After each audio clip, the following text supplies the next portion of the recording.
O enfermeiro Daniel começou seu primeiro turno noturno, acreditando que seria só mais uma madrugada tranquila.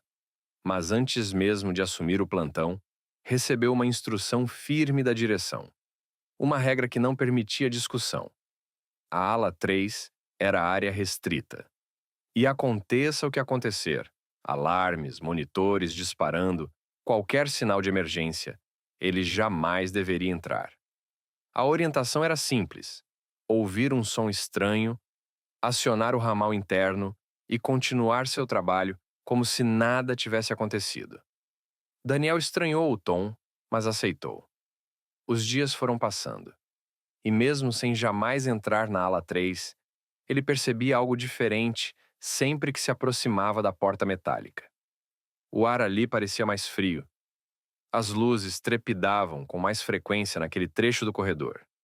E o silêncio do outro lado da placa de acesso restrito tinha um peso difícil de explicar. Como se guardasse histórias que ninguém ousava comentar. E todas as madrugadas, no mesmo horário, um bip agudo ecoava lá dentro. Um monitor cardíaco disparando sozinho. Sempre igual. Sempre insistente. Sempre ignorado. Até que, numa noite, o som veio mais forte que o normal. Mais urgente, mais humano. Daniel hesitou, olhou para a porta metálica da ala, respirou fundo e decidiu quebrar a regra. Abriu a porta de aço. O som continuava. Forte. Apertado. Ele avançou pelo corredor frio e sombrio, seguindo o eco do monitor. Os passos soavam altos demais naquele lugar. Parou diante do quarto 17, identificado apenas como 47. Girou a maçaneta. E no exato instante em que abriu a porta, o monitor silenciou. Como se a presença dele estivesse sendo esperada. Como se o simples ato de abrir aquela porta tivesse trazido um alívio momentâneo ao que estava ali dentro. O paciente estava imóvel, magro, pele fria demais para qualquer sinal de vida. Uma etiqueta revelava um nome que ninguém dizia em voz alta. Paciente 47. Daniel consultou rapidamente o registro digital e sentiu o estômago apertar.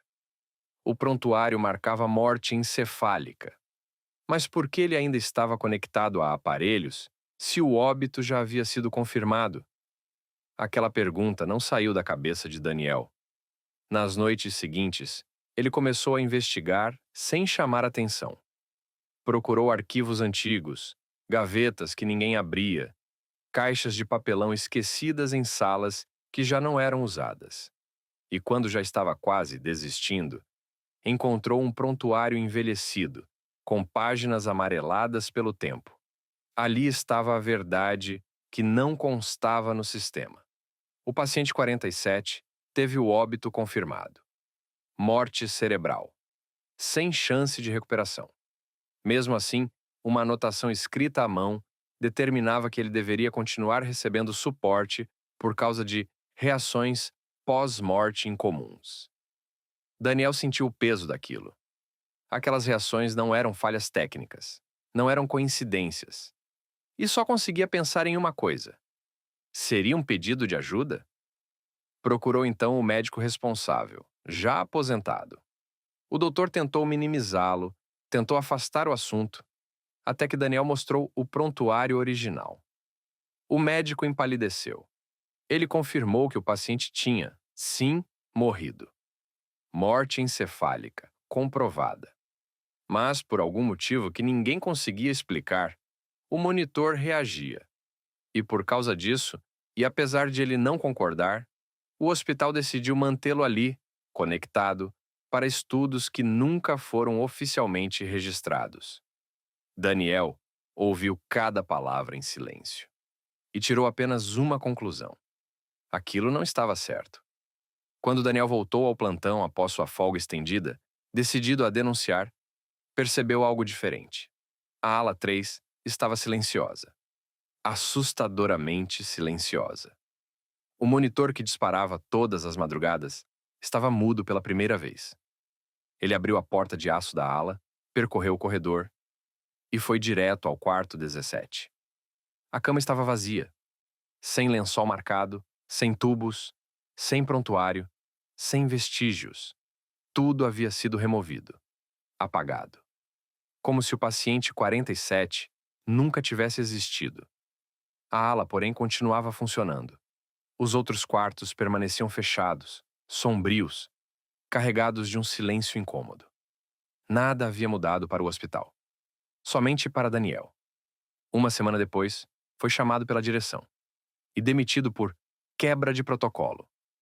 A justificativa foi rápida, fria, ensaiada. A ala 3 seguiu ativa. Os corredores voltaram ao silêncio de sempre. E tudo foi abafado pelo sistema. Mas Daniel sabia. Sabia que aquele chamado não era falha de equipamento. Não era imaginação. Não era acaso. Era o último pedido de alguém que o hospital manteve preso por motivos que ninguém teve coragem de admitir. Um pedido simples, humano, impossível de ignorar. O paciente 47 só queria descansar e, no fim, conseguiu. Mas os outros quartos da ala 3 continuam lá. E cada um deles guarda um silêncio que não deveria existir.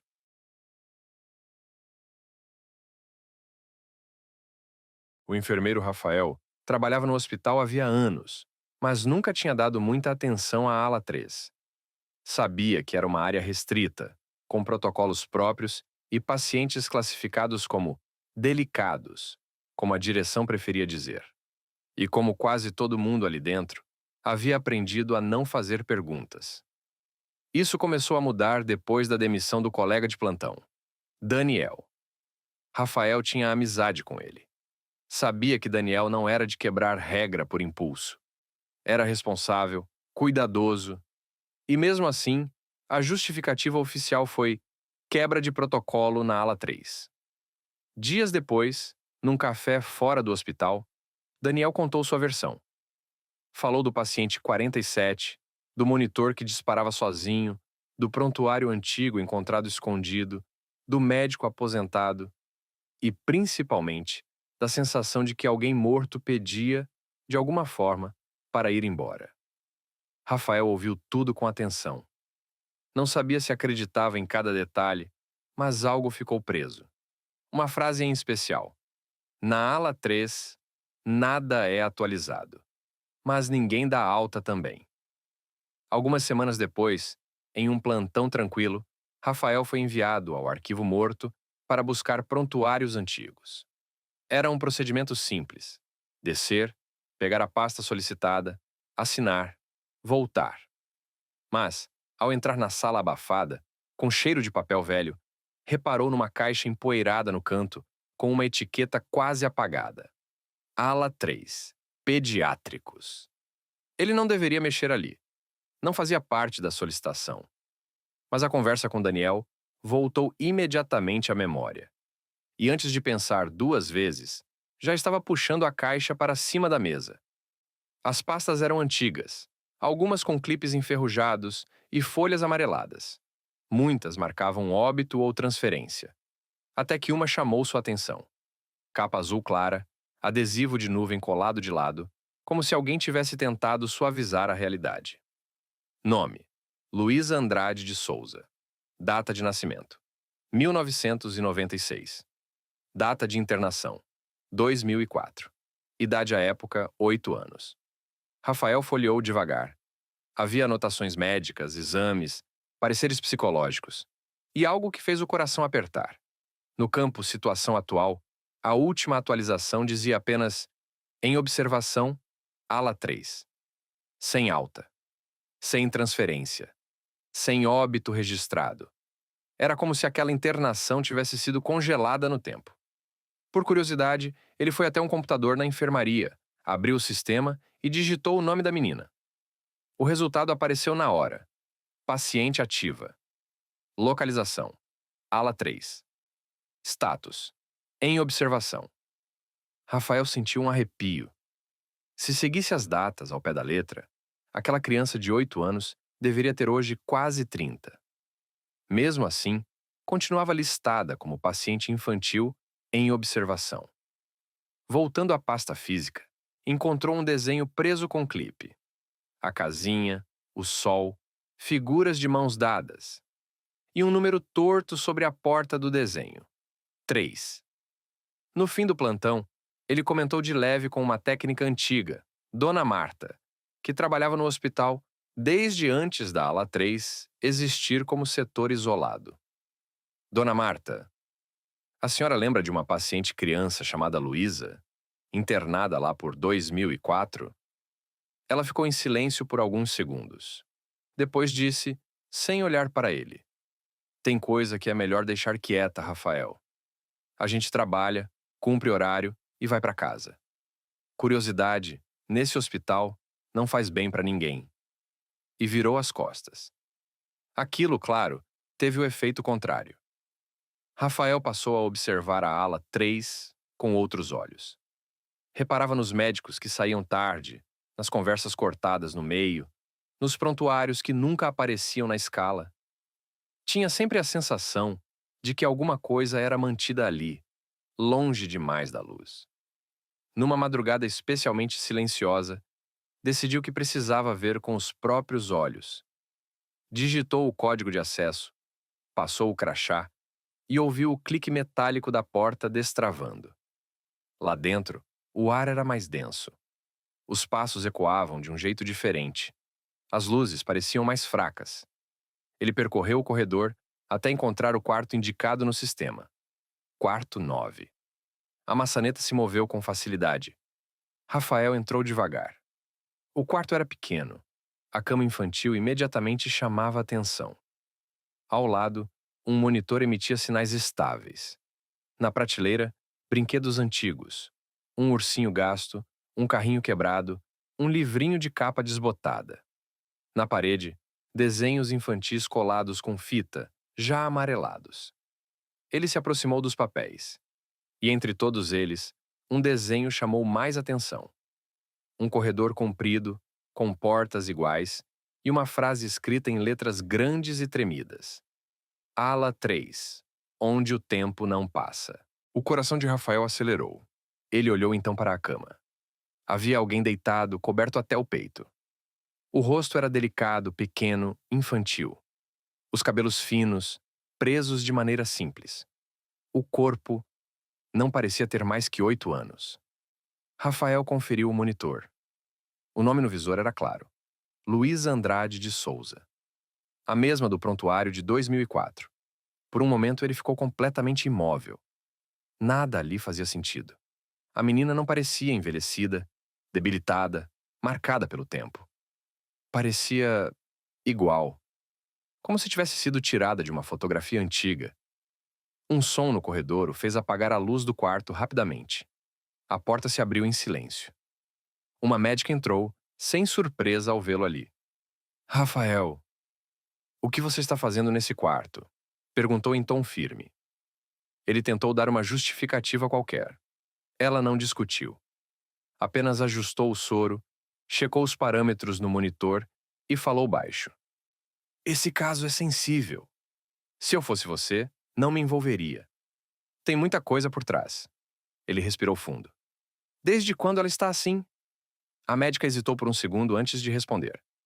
Oficialmente? Desde 2004. Oficiosamente. Você não ouviu isso de mim. E saiu. Nos dias seguintes, Rafael voltou ao sistema diversas vezes. Conferiu datas, registros, alterações. Nada mudava. A internação permanecia ativa, há 20 anos. Em uma das consultas, percebeu algo ainda mais inquietante. O campo idade simplesmente havia sido removido da tela. Como se alguém tivesse decidido evitar perguntas. Rafael pensou em contar tudo para colegas de confiança. Pensou em chamar Daniel, juntar as peças, comparar o caso de Luísa com o paciente 47. Mas lembrava da demissão do amigo e das palavras da médica. Tem coisa demais por trás disso aqui. Naquela noite, ao passar em frente à porta metálica da ala 3, parou por alguns segundos. Sabia que, atrás de uma daquelas portas, havia uma criança que, aos olhos do hospital, nunca cresceria. Uma paciente congelada no tempo, mantida ali por razões que ninguém parecia disposto a explicar. Seguiu seu caminho como se nada tivesse acontecido, mas, por dentro, sabia que tinha visto algo impossível. Na ala 3, o tempo não seguia as regras normais, e para certas pessoas, como Luísa, ele simplesmente havia parado. Os registros oficiais não diziam. Os médicos não diziam. A direção não dizia. Mas o quarto infantil, os brinquedos antigos e o monitor ainda aceso contavam a verdade. Uma verdade que o hospital jamais admitiria.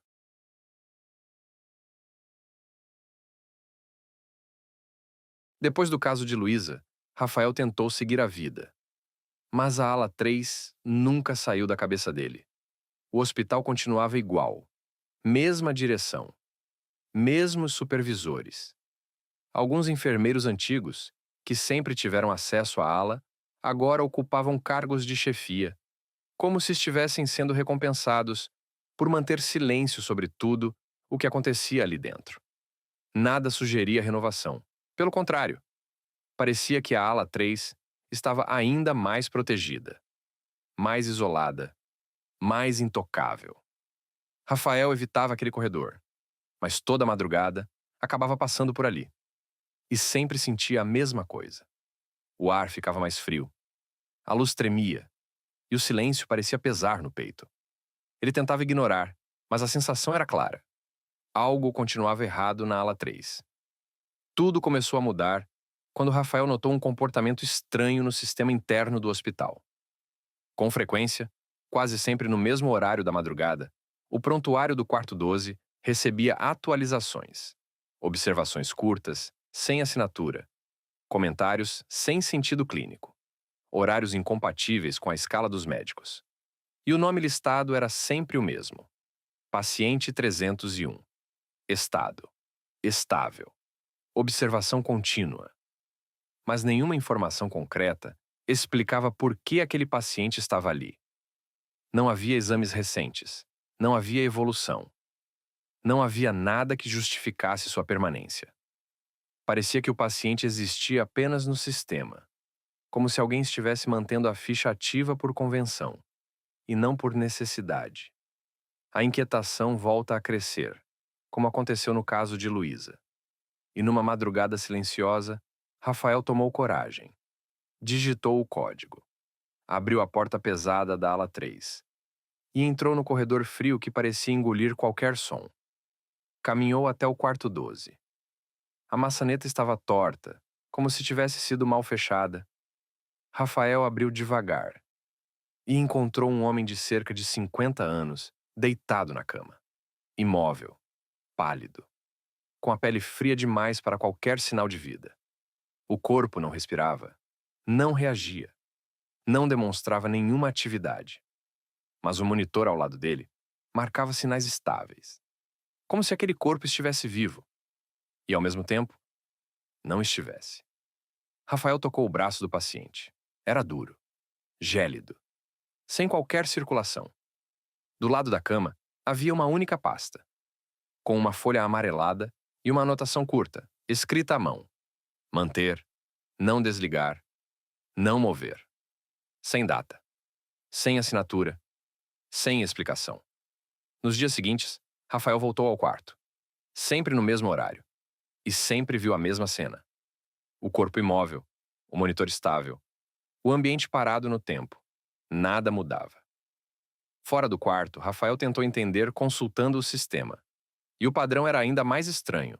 As atualizações continuavam frequentes, sempre feitas por profissionais que não apareciam na escala, sempre sem assinatura, sempre vagas.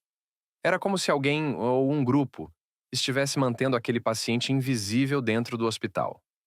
Não tratavam, não visitavam, não atualizavam os exames. Apenas garantiam que ele continuasse ali. Em uma madrugada, Rafael reuniu coragem para um último teste. Tocou o conector de um dos cabos do monitor. Esperou alguma reação. Nada aconteceu. Nenhum alarme. Nenhuma mudança. Nada. Era como se o monitor funcionasse sozinho, independentemente do corpo. No dia seguinte, Rafael voltou ao quarto 12. Mas quando abriu a porta, O quarto estava completamente vazio. Sem cama, sem equipamentos, sem prontuário, sem paciente. Tudo tinha sido removido. Quando consultou o sistema pela última vez, o nome Paciente 301 tinha sumido. No lugar apenas Registro inexistente. Naquele instante, Rafael entendeu o que a ala 3 realmente escondia. Não era vida. Não era morte. Era o que o hospital decidia manter, mesmo quando já não havia nada ali. Naquela noite, ao sair do prédio, sentiu o peso de tudo o que descobriu. Sabia que não podia carregar aquilo sozinho. Pegou o celular, respirou fundo e ligou para a única pessoa que entenderia. A chamada completou. E quando Daniel atendeu, Rafael disse apenas: Daniel, eu vi mais uma coisa na ala 3, e dessa vez, você precisa me ajudar.